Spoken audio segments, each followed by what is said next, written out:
La vidéo est donc devenue virale sur Internet et les condamnations sont unanimes après le passage à tabac d'une policière.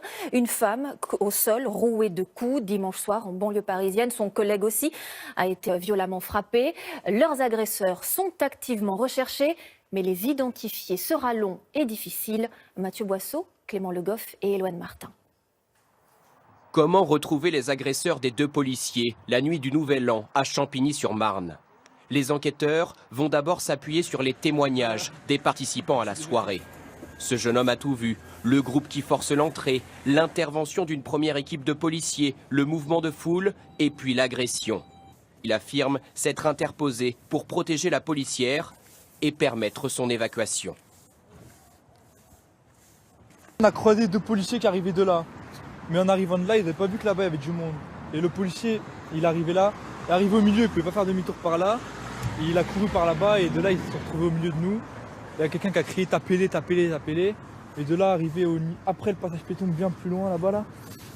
C'est là qu'ils les ont tapés les deux, ils les ont massacrés. Sur les vidéos, on a l'impression qu'ils sont 10 en train de les taper, hein, mais ils étaient une bonne grosse vingtaine. Les enquêteurs peuvent aussi compter sur ces vidéos des violences tournées par des complices, dont nous avons choisi de ne diffuser que quelques photos. Gérard Collomb l'affirme, c'est un élément précieux pour identifier les malfaiteurs. On va pouvoir effectivement travailler pour retrouver les agresseurs. Mais pour l'instant, on ne les a pas encore retrouvés. Ah bah si vous voulez, ça s'est passé hier matin, donc il faut le temps de l'enquête. Mais peut-on vraiment reconnaître les agresseurs, leur visage sur les vidéos? Les policiers vont aussi exploiter les vêtements et leur voix. Ce syndicaliste le sait, le travail d'enquête s'annonce compliqué. La difficulté lorsque on a affaire à des agressions de masse, tout simplement, avec des individus qui parfois peuvent être cagoulés, parfois dissimulent leur visage d'une manière ou d'une autre. Donc ça veut dire que il y aura un travail d'enquête assez important, avec tous les moyens techniques et scientifiques. Existe-t-il d'autres vidéos de ces violences? Aucune certitude.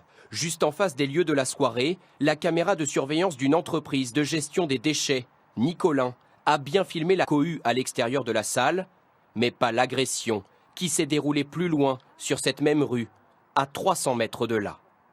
Les responsables de la soirée privée, organisée via Facebook, devraient également être auditionnés. Connaissaient-ils tous les invités et donc les agresseurs? Pour le maire de Champigny-sur-Marne, leur mauvaise gestion de l'événement explique en partie la flambée de violence.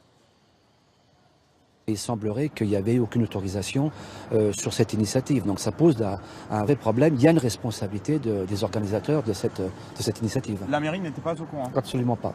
Les deux agents blessés ont pu quitter l'hôpital hier soir. Le capitaine de police souffre d'une fracture au nez, sa collègue de contusions au visage. Et après cette violente agression, deux autres policiers ont aussi été pris à partie hier soir à Aulnay-sous-Bois, en Seine-Saint-Denis. Ils voulaient contrôler un scooter volé. L'un a été frappé par plusieurs personnes. Il souffre de contusions à la tête et de blessures au poignet. L'autre a fait usage de son arme de service et tiré en l'air. Au moins 2 hommes ont été placés en garde à vue. Dans ce contexte, on a également appris que samedi dernier, des policiers qui venaient de sauver 3 enfants d'un incendie, toujours en Seine-Saint-Denis, ont été caillassés. Écoutez le témoignage de l'un d'entre eux. Il ne comprend pas ce climat de violence de plus en plus lourd. Claire Colnet, Maëva de Froyenne et Sylvain Guillaume.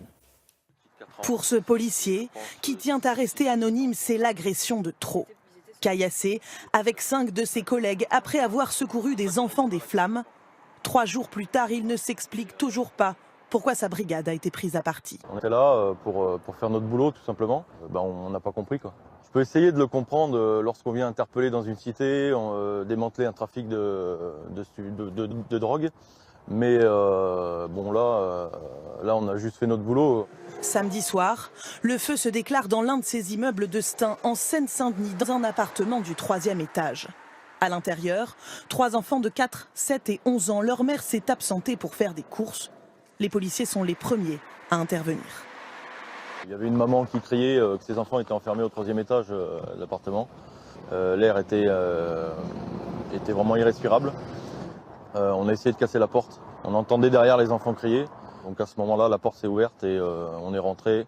On a récupéré les enfants. Mais lorsqu'ils quittent l'immeuble avec les enfants, les policiers sont pris pour cible par certains habitants. On s'est fait caillasser par une bande de jeunes. On a pris divers projectiles.